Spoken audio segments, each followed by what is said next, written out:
정말 엄청난 속도입니다. 대한민국이 1년이 채 안 되는 짧은 시간 만에 새로운 무기 체계를 개발, 실전 배치까지 끝마쳤습니다. 만약 군의 공식 보도 자료가 아니었다면 말도 안 되는 소리 하지 말라며 믿지 못했을 것 같은데요. 그 주인공은 바로 소형 스텔스 무인기입니다. 밀리터리 분야에 관심이 많은 저희 꺼리튜브 시청자분들이시라면 이미 여러 경로를 통해 해당 소식을 접하셨을 겁니다. 공개된 정보에 따르면 소형 스텔스 무인기는 전장 2m, 이륙 중량 60kg 내외로 꼬리가 없는 무미익 형태의 정찰형 무인기인 것으로 파악됩니다. 이름처럼 상당한 고성능의 스텔스 기술이 적용되어 비가시선 지역까지 정찰 활동이 가능한데요. 쉽게 말하면 평양 한복판까지 은밀한 정찰이 가능하다는 것입니다. 이런 무인 정찰기를 고작 1년도 안 돼 개발에 성공했으니 난리가 날만도 한데요. 저희 역시 대한민국의 고무적인 성과에 소형 스텔스 무인기 실전 배치 소식을 하루빨리 전달해 드리려 했습니다. 그런데 이 과정에서 아주 의심스러운 정황 하나가 발견되었습니다. 아무래도 소형 스텔스 무인기가 가오리-X와 굉장히 유사하다 보니 일부 언론과 유튜브 채널에서 두 무인기를 동일한 기체로 소개하는 경우가 흔했던 것입니다. 이에 저희는 해당 사실 여부를 확인하기 위해 다방면에서 자료 조사에 착수했습니다. 그리고 자료를 조사하고 정보를 수집할수록 소형 스텔스 무인기에는 일반적인 생각보다 훨씬 더 많은 비밀이 숨겨져 있다는 걸 알게 되었습니다. 심지어 소형 스텔스 무인기에 국산 제트 엔진이 최초로 적용되었다는 합리적 추론까지 도출할 수 있었는데요. 그래서 준비했습니다. 오늘은 다른 곳, 그 어디에서도 볼 수 없었던 소형 스텔스 무인기의 핵심 정보를 콕 집어 알려드리겠습니다.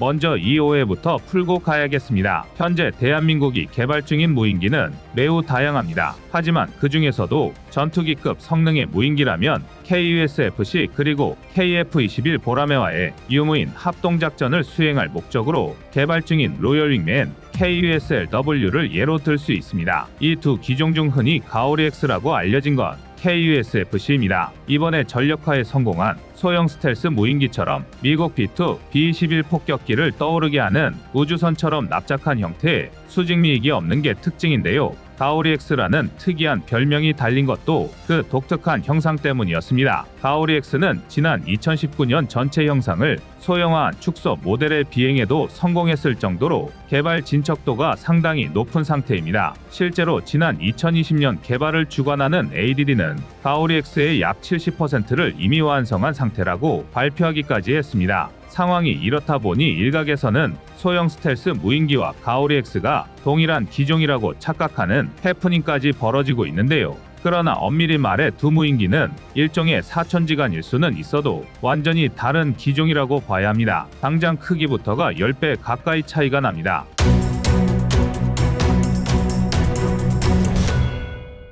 구독과 좋아요, 알림 설정 부탁드립니다.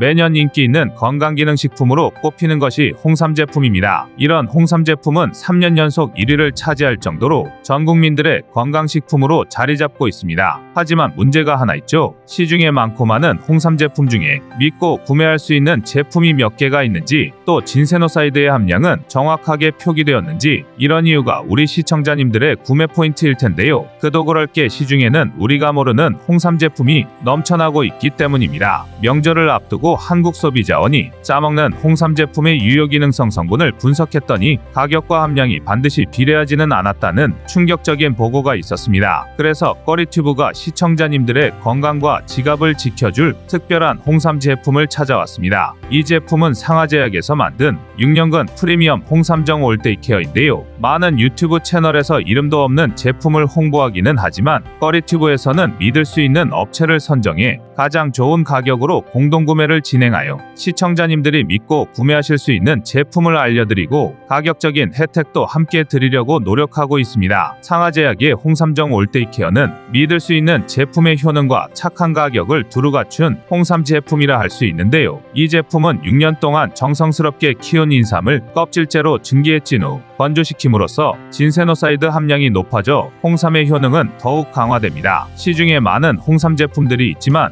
이름 있는 회사의 제품은 너무 비싸고 또 그렇다고 가격은 저렴하지만 신뢰가지 않는 회사의 제품을 구매하기는 망설여지는 게 사실인데요. 하지만 상하제약의 6년근 프리미엄 홍삼정 올데이 케어는 이 모든 것을 충족하는 제품입니다. 홍삼 제품에 꼭 필요한 진세노사이드가 다량 함유되어 있을 뿐만 아니라 해당 제품은 상하제약 웹사이트를 통해 그 유효 성분을 더 자세히 확인할 수 있습니다. 또 바쁜 현대인의 일상에서 먹기 편하게 제작되었는데요. 6년근 프리미엄 홍삼정 올데이 케어는 스틱형으로 제작되어서 휴대하기 간편하여 하루 한 포씩 먹을 수 있습니다. 뿐만 아니라 시청자님들의 혜택을 늘리기 위해 추가적인 혜택도 진행하고 있습니다. 바로 추가 가격 할인이죠. 이 제품은 인스타그램이나 여러 SNS를 통해서도 절찬리에 판매되고 있는 제품입니다. 하지만 꺼리튜브에서는 모든 SNS를 통틀어 가장 저렴한 가격에 판매하고 있습니다. 꺼리튜브 채널을 통해 공동구매로 진행하면 반값도 안 되는 가격으로 한 박스에 49,900원에 할인된 금액으로 구입하실 수 있습니다. 여기서 끝이 아닙니다. 꺼리튜브는 더 큰 혜택을 시청자들과 함께하기 위해 추가 할인도 진행하고 있는데요. 3박스 구매 시 13만 5천원이고 5박스 구매 시 무려 19만 9천원으로 저렴하게 구매하실 수 있도록 행사를 진행하고 있습니다. 이는 타 온라인 마켓이나 SNS를 포함해 가장 저렴하게 할인된 가격이며 유튜브 내에서도 가장 큰 할인폭으로 진행되는 제품입니다. 최저가 보상제 100% 무료 환불까지 가능하다고 하니 영상을 다 보신 후에 꼭 필요한 분들만 구매하셔서 내 가족들의 건강을 챙기시기 바랍니다. 끝까지 시청해 주셔서 감사드리겠습니다. 아래 댓글과 설명란에 포함된 링크로 들어가시면 해당 제품을 쉽게 구매하실 수 있습니다. 꺼리튜브를 사랑하고 시청해 주시는 모든 시청자님들께서 올 한 해에도 건강하셨으면 좋겠습니다. 새해 복 많이 받으십시오.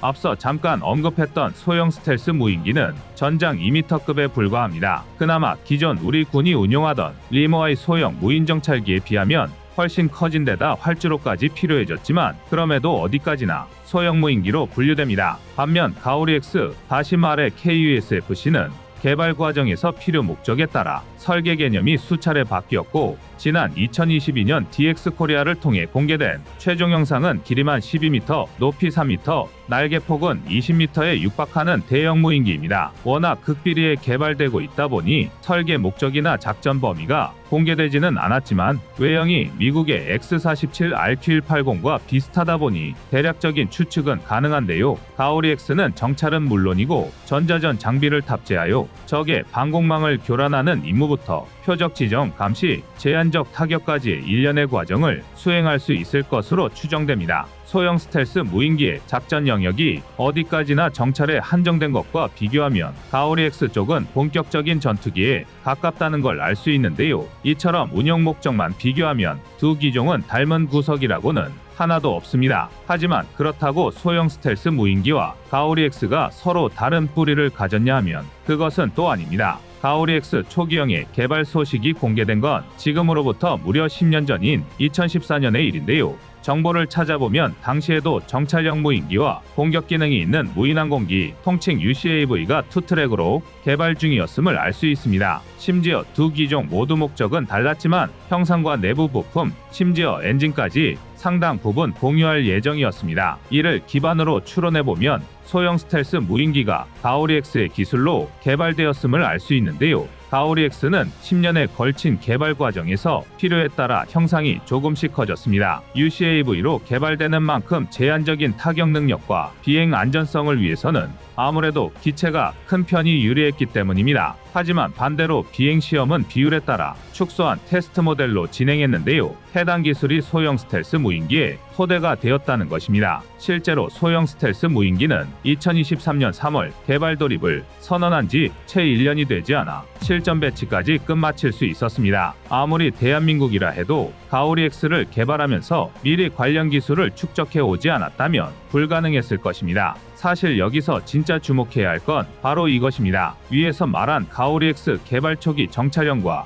UCAV 투트랙 개발 단계에서 우리 군과 개발진은 스텔스 무인정찰기 개발을 2020년대 후반까지 완료하고 2030년대까지 UCAV를 완료할 계획이다라고 공개했습니다. 즉 대한민국은 무려 5년이라는 시간을 단축해 소형 스텔스 무인기 조기 배치에 성공해버린 셈입니다. 그리고 이를 바꿔 말하면 가오리 X 역시 기존 계획보다 조기 배치가 가능하다는 건데요. 전문가들은 소형 스텔스 무인기 실전 배치를 기점으로 2020년대 후반이면 가오리 X의 실전 배치 역시 가능할 것이라 분석하고 있습니다. 그저 감탄밖에 나오지 않는데요. 이런 조기 개발이 가능했던 건 결정적인 한방이 있었던 덕분으로 보입니다.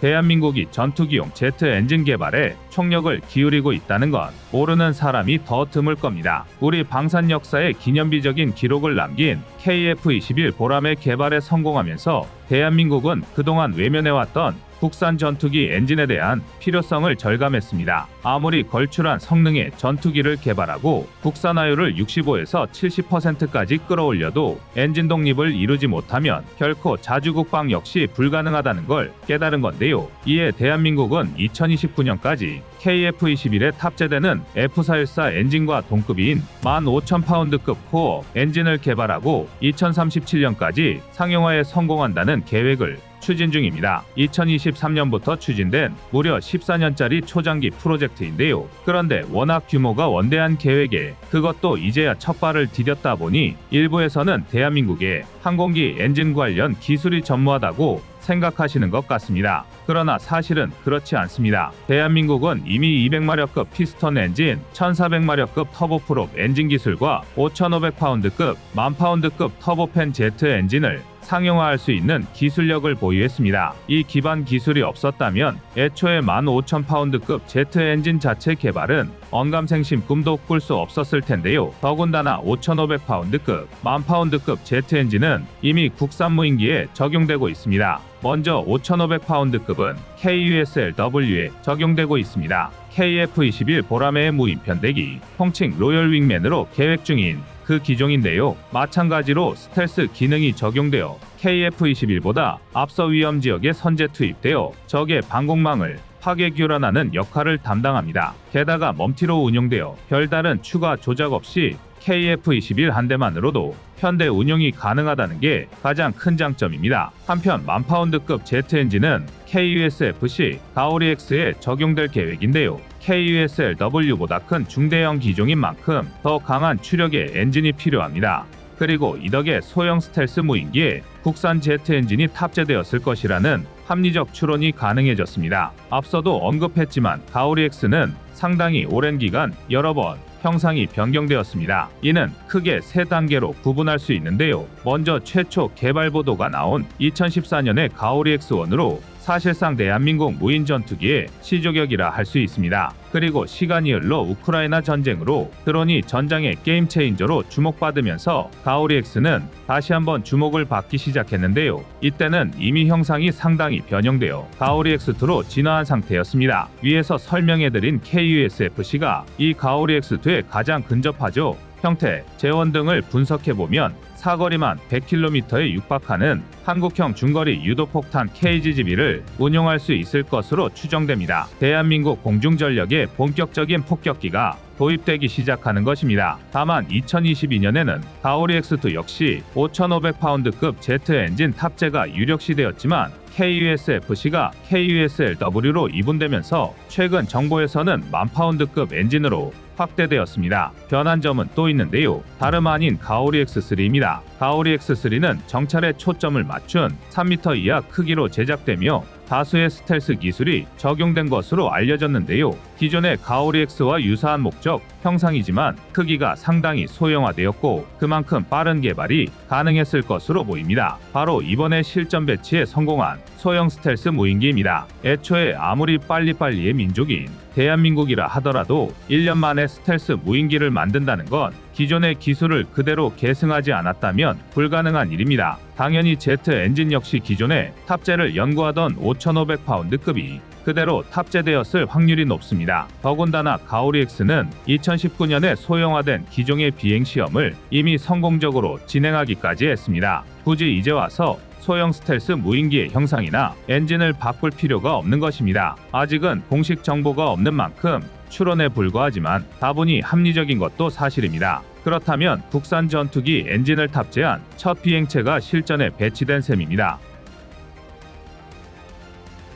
그러나 모든 지표가 긍정 그래프를 그리고 있는 건 아닙니다. 잠시 이쯤에서 한 가지 생각해볼 문제가 있습니다. 우리 군은 왜 그렇게 소형 스텔스 무인기 개발과 배치를 서둘렀을까요? 정답은 작년 이맘때에 있습니다. 2022년 말 북한 무인기 침투 사건이 벌어지고 2023년 연초부터 군의 무인기 대응태세가 도마 위에 올랐는데요. 이후 우리 군은 총력을 기울여 북한과 중국의 무인기 전력에 대응하기 위해 군의 체질을 개선하고 있습니다. 얻는 것보다 잃을 게 많아야 도발하지 않는다라는 건데요. 다만 문제는 이 비례 대응이 지나치게 눈에는 눈, 이에는 이에 몰입하고 있다는 것입니다. 물론 북한의 도발의 10배, 100배로 갚아줘야 하는 건 맞습니다. 그런데 그 방식이 꼭 무인기에는 무인기, 포격에는 포격일 필요는 없다는 것입니다. 안타깝게도 대한민국의 무인기 전력은 북한을 철저히 응징하기 부족합니다. 대부분이 소형화에 치중된 탓입니다. 쉽게 말해 화력이 부족하다는 건데요. 소형 스텔스 무인기는 어디까지나 정찰용이고 그나마 공세용 무기체계라 할 수 있는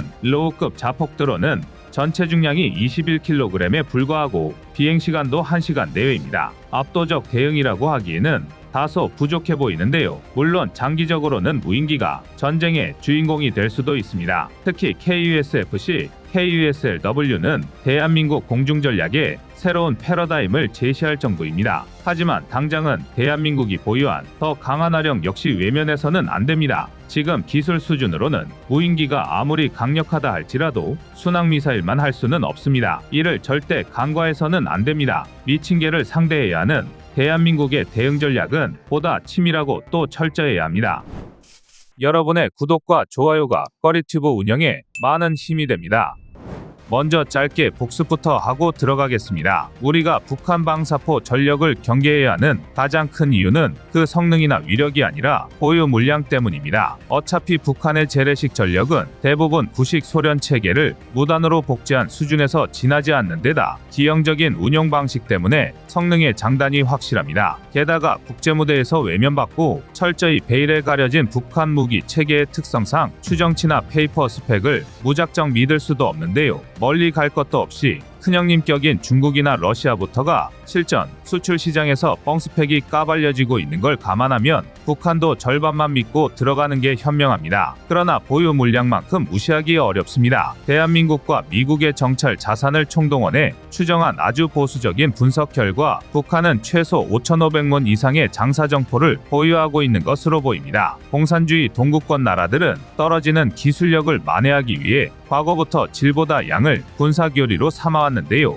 만약 북한이 5,500문의 장사정포를 총동원할 시 시간당 무려 16,000발 이상의 포탄과 로켓, 미사일을 대한민국에 퍼부을 수 있습니다. 상상만 해도 끔찍한데요. 현행 KAMD로는 도저히 수지타산이 맞지 않는 격차입니다. 심지어 크기가 작고 발생하는 열이 적어 추적이 극도로 어려운 170mm 포탄이나 120mm, 240mm 방사포 등 비교적 소구경 로켓의 경우 고도가 낮고 비행시간이 짧아 요격이 어렵습니다. 대한민국이 구축한 KAMD는 전 세계에서 손에 꼽을 정도로 탄탄한 다층 방어망을 자랑하지만 이는 어디까지나 탄도미사일을 요격하기 위한 용도에 치중되어 있을 뿐입니다. 일례로 중국이 대한민국을 향해 배치한 1000기에 가까운 DF 계열 미사일을 막는 데는 타의 추종을 불허할 만큼 효과적인데요. 하지만 오히려 너무 뛰어난 성능 때문에 저고도의 북한 방사포를 막는 데는 어려움이 많습니다. 그렇지만 대한민국은 어떤 나라입니까? 이가 없으면 잇몸으로 현행 체계에 문제점이 있다면 이를 극복해버리면 그만입니다. 바로 LAMD입니다. 대한민국의 LAMD는 그 목적 탓에 종종 이스라엘의 아이언돔과 비교되는데요. 대한민국의 LAMD 시스템과 이스라엘의 아이언돔은 각각 해당 국가의 특정 방어 요구에 맞춰 개발된 저고도 미사일 방어 시스템입니다. 이 두 시스템은 공통적으로 저고도로 접근하는 위협에 대응하기 위해 설계되었으나 운영 환경과 기술적 특성에서 차이를 보입니다. 먼저 이스라엘의 아이언돔은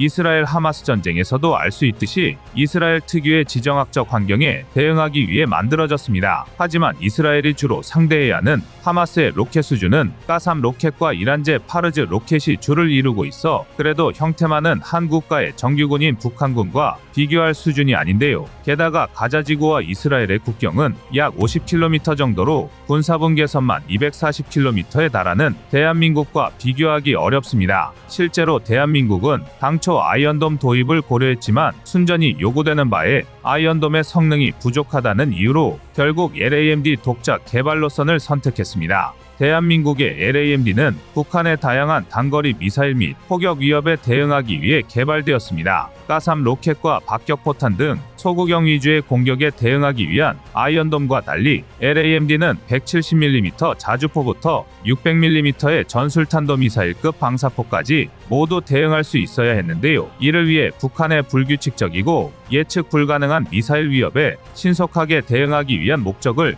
최우선으로 두었습니다. 일례로 LAMD는 다중 탐지 및 추적 시스템, 고속의 대응 능력, 그리고 정밀한 요격 기술을 갖추고 있습니다. 아직 개발이 한창 진행 중인 만큼 정확한 스펙은 공개되지 않았지만 비용 절감과 빠른 실전 배치를 위해 해공 함대공 미사일을 기반으로 개발 중이고 이 덕에 대략적인 추측 역시 가능한데요. 공개된 정보를 종합해보면 LAMD 한 개 포대는 교전 통제소와 탐지 및 추적부터 미사일 유도, 피하식별, 영역 탐지, 요격 확인 등의 기능을 동시에 수행할 수 있는 다기능 레이더 MFR 한 대, 그리고 32연장 발사대 6문으로 구성됩니다. 다시 말해 한 개 포대가 192개의 표적에 동시에 대응할 수 있다는 건데요. 아이언돔을 벤치마킹한 만큼 소구경의 포탄 역시 탐지가 가능하고 군이 요구한 MFR 성능을 되짚어보면 사거리 40km 이상, 고도 10km 이상에서 100개 이상의 로켓과 포탄을 탐지할 수 있습니다. 이를 기반으로 아이언돔의 실질적 사거리가 약 7km,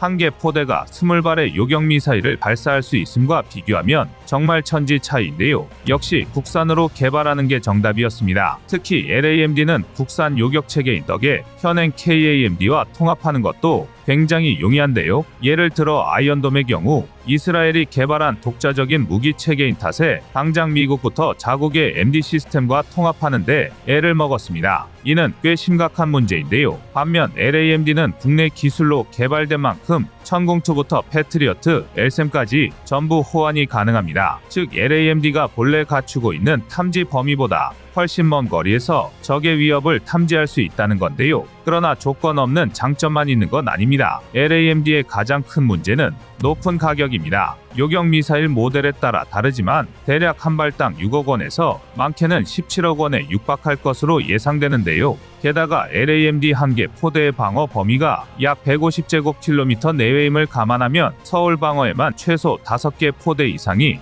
필요하다는 것도 문제입니다. 이를 경기도 전체로 넓히면 최소 100개 이상의 포대가 필요합니다. 더군다나 LAMD의 개발 완료 시점은 2029년으로 앞으로 최소 5년은 배치가 요원합니다. 이러니 과연 효용 가치가 있냐는 논란이 생길 수밖에 없는데요. 그렇지만 논란에 앞서 북한이 1시간에 16,000발의 포탄을 쏟아부을 수 있다는 이론을 다시 한번 생각해 볼 필요가 있습니다. 예를 들어 170mm 주체포의 경우 명중률이 떨어져서 초탄 필중 따윈 옛전역에 불가능하고 사격 준비까지 대충 20에서 30분은 소요됩니다. 게다가 기껏 그렇게 발사해봐야 발사 속도가 5분에 한두 발이 한개일 정도로 느려터졌는데요. 포격 순간부터 베스트 컨디션을 유지한 채 처음부터 끝까지 끊임없이 포탄을 발사할 수 있는 게 아니라면 16,000발은 턱도 없는 수치입니다. 그렇다면 북한이 1순위로 노릴 전략적 목표물에 LAMD를 우선 배치하는 것만으로도 충분히 효과를 볼 수 있습니다. 그리고 결정적으로 전쟁은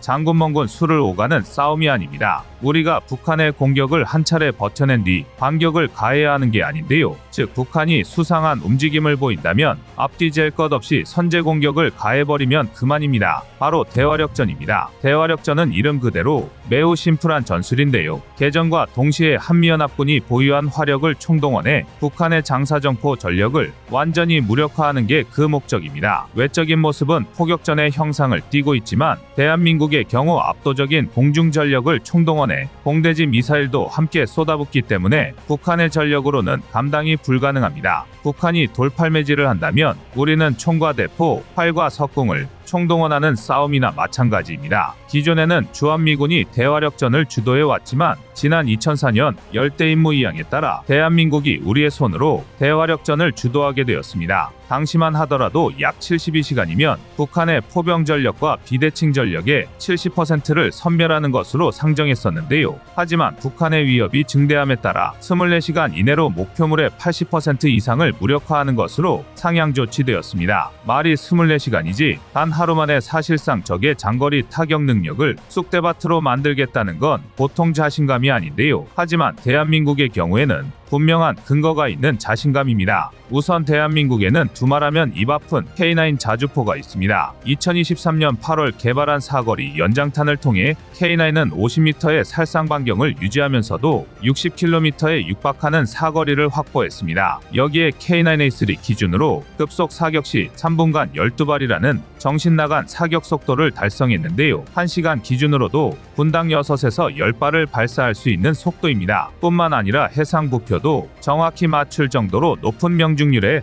3발의 포탄을 다른 각도로 발사해 동시에 같은 목표 지점에 착탄시킬 수 있는 TOT까지 더해진다면 현존하는 어떤 자주포도 K9의 위력을 뛰어넘을 수 없습니다. 대한민국은 24시간 80% 섬멸이라는 목표를 달성하기 위해 견인포를 대대적으로 감축시키고 K9 자주포를 대량으로 양산했는데요. 현재는 그 숫자만 자그마치 1178문에 달합니다. 심지어 이뿐만이 아닙니다. K9 이전에 대한민국은 미국 M1098 자주포를 라이선스 생산한 K55 1180문을 보유하고 있었는데요. 대한민국은 K9 도입과 함께 이를 퇴역 조치한 게 아니라 오히려 업그레이드해서 K9의 약 70에서 90% 성능을 보여주는 K55의 연으로 개량해버렸습니다. 이게 얼마나 말도 안 되는 소리냐면 하다못해 소련 시절부터 운용해온 골동품 자주포까지 깡그리 긁어모아도 러시아조차 대한민국보다 보유한 155mm 자주포가 적을 지경입니다. 여기에 사거리는 다소 짧지만 최전방 군사분 개선 대응은 충분히 가능한 105mm 자주포풍이 120mm 자주박격포 비격 등을 포함하면 대한민국의 포병 물량은 북한에 절대 밀리지 않습니다. 게다가 대한민국에는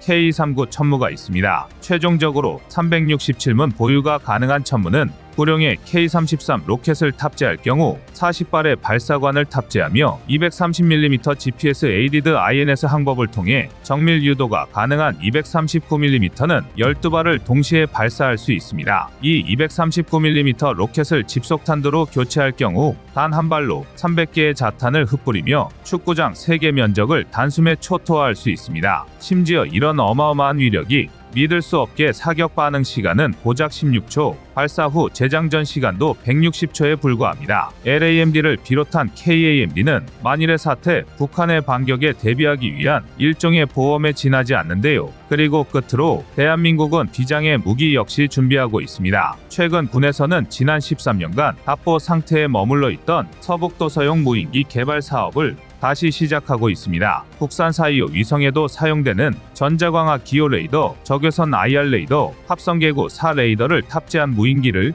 연평도와 백령도 일대에 배치해 북한의 위협에 선제 대응하겠다는 것입니다. 군 최일선의 선제 대응을 위해선 반드시 필요한 전력인데요. 실제로 서북도서용 무인기 추진 사업은 이미 지난 2010년 발생한 연평도 포격전 직후 시작되었습니다. 당시에는 풍선형 비행체가 도입 후보에 올랐었는데요. 그러나 사업이 지지부진하면서 한 차례 무산되었습니다. 하지만 이번에는 오스트리아 쉬벨의 S300 무인기를 도입하고 국내 개발 장비를 달아 전력 배치하겠다는 구체적인 계획까지 나온 상태인데요. 1953년 7월 27일 이후 25,735일간 휴전 상태를 유지 중인 대한민국과 북한은 안타깝게도 한민족이라는 정체성이 희미해지고 있습니다. 그 긴 세월간 두 나라의 격차는 한도 끝도 없이 벌어졌고 북한의 끊임없는 도발로 반목을 이어왔습니다. 그리고 현재는 그 갈등이 절정을 향해 치닫고 있습니다. 우리가 좋든 싫든 작은 도발의 불씨도 철저히 짓밟을 수 있는 강력한 응징 체계를 구축해야 하는 이유일 것입니다. 이상 꺼리튜브였습니다.